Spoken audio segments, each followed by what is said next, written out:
प्रभु की वाणी मुझे यह कहते हुए सुनाई दी, मानव पुत्र, तुम जिसे प्यार करते हो, मैं उसे आकस्मिक मृत्यु द्वारा तुमसे अलग कर दूंगा। किंतु तुम न तो शोक मनाओ, न विलाप करो और न रो। तुम अपना दोहक पीकर चुप रहो और मृतक के लिए मातम मत मनाओ। तुम पगड़ी बांधो, जूते पहनो, अपना मुंह मत ढको और जो रोटी लोग देने आते हैं उसे मत खाओ। मैंने प्रातः लोगों को संबोधित किया और उसी शाम मेरी पत्नी चल बसी। दूसरे दिन जो मुझसे कहा गया था मैंने वही किया।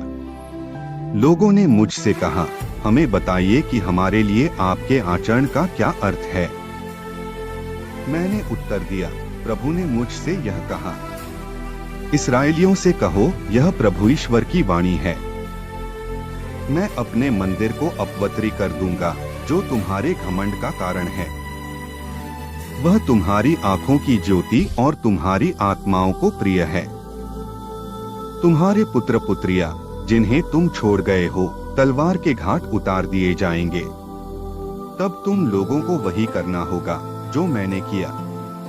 तुम अपना मुंह मत ढको और लोग जो रोटी तुम्हें देने आते हैं उसे मत खाओ। अपनी पगड़ी बांधे रखो और जूते पहने रहो। तुम शोक नहीं मनाओ और नहीं रो। तुम अपने पापों के कारण गल जाओगे और एक दूसरे के सामने कराहते रहोगे। एजेकिएल तुम्हारे लिए एक चिन्ह है। उसने जैसा किया तुम लोग ऐसा ही करोगे। उस समय तुम जान जाओगे कि मैं ही प्रभु ईश्वर हूँ। सुसमाचार, संत मत्ती का सुसमाचार 19:16 से 22। एक व्यक्ति ईसा के पास आकर बोला, गुरुवर, अनंत जीवन प्राप्त करने के लिए मैं कौन सा भला कार्य करूं? ईसा ने उत्तर दिया, भले के विषय में मुझसे क्यों पूछते हो? एक ही तो भला है। यदि तुम जीवन में प्रवेश करना चाहते हो तो आज्ञाओं का पालन करो। उसने पूछा, कौन सी आज्ञाएं? ईसा ने कहा, हत्या मत करो, व्यभिचार मत करो, चोरी मत करो, झूठी गवाही मत दो, अपने माता पिता का आदर करो और अपने पड़ोसी को अपने समान प्यार करो। नवयुवक ने उनसे कहा, मैंने इन सब का पालन किया है, मुझ में किस बात की कमी है? ईसा ने उसे उत्तर दिया, यदि तुम पूर्ण होना चाहते हो तो जाओ, अपनी सारी संपत्ति बेचकर गरीबों को दे दो और स्वर्ग में तुम्हारे लिए पूंजी रखी रहेगी, तब आकर मेरा अनुसरण करो। यह सुनकर वह नवयुवक बहुत उदास होकर चला गया, क्योंकि वह बहुत धनी था।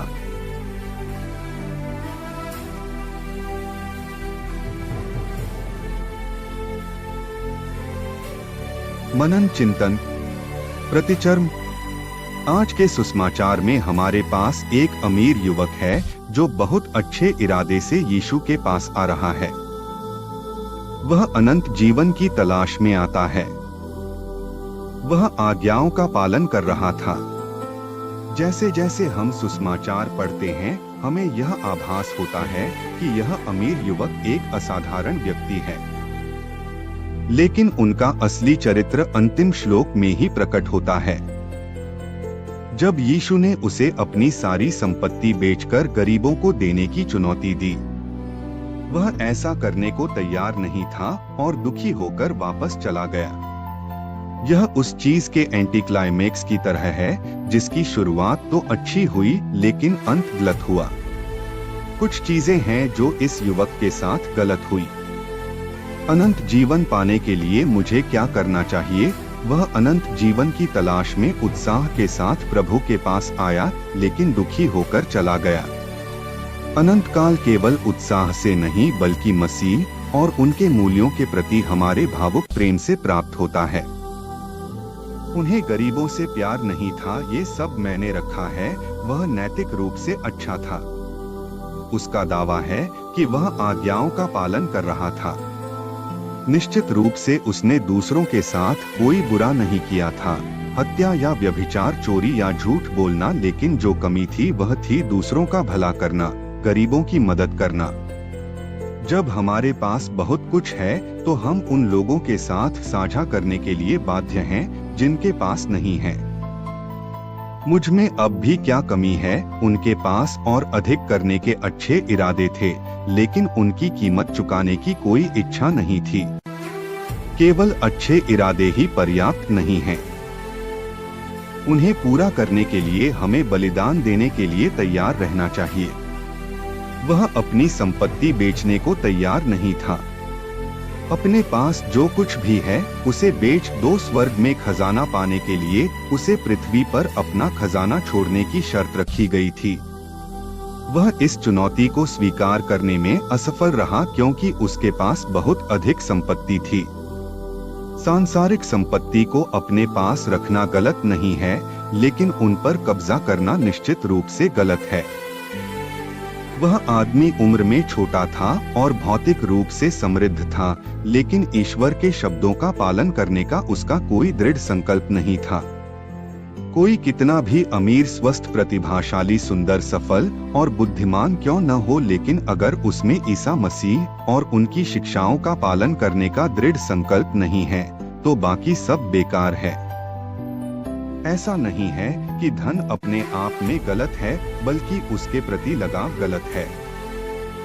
यीशु हमें अपने हृदयों की जांच करने के लिए आमंत्रित करते हैं, इस बात पर विचार करने के लिए कि जीवन में वास्तव में क्या मायने रखता है और क्या हम ऐसी किसी भी चीज को छोड़ना चाहते हैं जो हमें अनंत जीवन प्राप्त करने में बाधा डाल सकती है। हमारे जीवन में हम कुछ सवालों के जवाब जानने के लिए उत्सुक रहते हैं। हम चाहते हैं कि उन सवालों का सही जवाब मिल जाए एवं अवसर मिलने पर किसी ज्ञानी व्यक्ति से उन सवालों का जवाब पूछते हैं। इसी तरह आज के सुसमाचार में एक व्यक्ति यीशु के पास एक सवाल लेकर आता है। उसका सवाल था कि अनंत जीवन पाने के लिए मुझे क्या करना चाहिए। उसे पता था कि सिर्फ यीशु ही उन्हें सही जवाब दे सकते हैं। यीशु उत्तर में उस व्यक्ति से कहते हैं कि सब आज्ञाओं का पालन करो। वह व्यक्ति यीशु के द्वारा कही गई आज्ञाओं का पालन अपने जीवन में कर रहा था। फिर उसने पूछा कि उसमें क्या कमी है। यीशु उसकी कमी को स्पष्ट करते हुए उससे कहते हैं कि वह अपनी संपत्ति का दान करे। वह इस बात को सुनकर उदास होकर चला जाता है। उस व्यक्ति का सवाल एकदम सही था, परंतु वह सही जवाब को पाकर खुश नहीं हुआ, क्योंकि उसे धन से अधिक प्यार था। धन संपत्ति उसे अनंत जीवन से कहीं अधिक मूल्यवान लगी। उसे अनंत जीवन पाने का एक सरल सा रास्ता प्रभु यीशु ने दिखाया, परंतु धन संपत्ति का प्यार उसे उस रास्ते को अपनाने में बाधा बन गया। धन संपत्ति से लगाव उसे ईश्वर को पूरे हृदय से प्यार करने में बाधा बन रहा था। धन संपत्ति से लगाव उसे प्रभु यीशु का अनुसरण से रोक दिया। उसने यीशु का अनुसरण करने के बजाय धन संपत्ति का संचय कहीं अधिक मूल्यवान समझा, इसलिए वह उदास होकर चला गया। यीशु आज हमसे यही कहते हैं कि अनंत जीवन पाना है तो आज्ञाओं का पालन करना है एवं संसार की सारी चीजों से अधिक प्यार यीशु से करना है। हमें प्रभु यीशु का अनुसरण पूरी लगन से करना है। हम सभी स्वर्ग की ओर जाने वाली एक तीर्थ यात्रा में हैं। यह संसार हमारा स्थायी निवास नहीं है, क्योंकि हम संसार के नहीं हैं।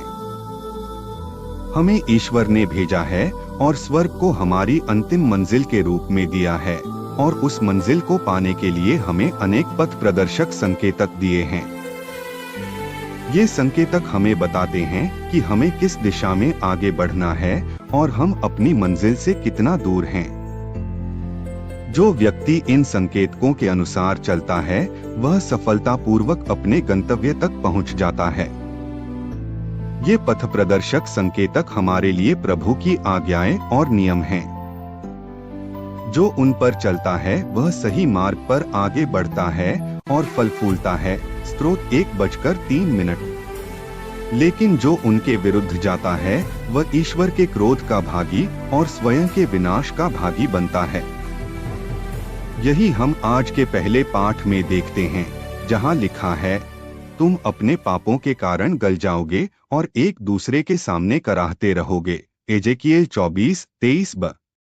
इन संकेतकों के अलावा हमें उचित मनोभाव की भी जरूरत है। कभी कभी हम सही रास्ते पर चलते हैं, लेकिन आज के सुसमाचार में धनी नवयुवक की तरह पूरे मन और आत्मा से नहीं। आइए हम पूरे मन और हृदय से प्रभु के मार्ग पर चलें ताकि ईश्वर की कृपा और आशीष हमें मिलते रहें। आमीन।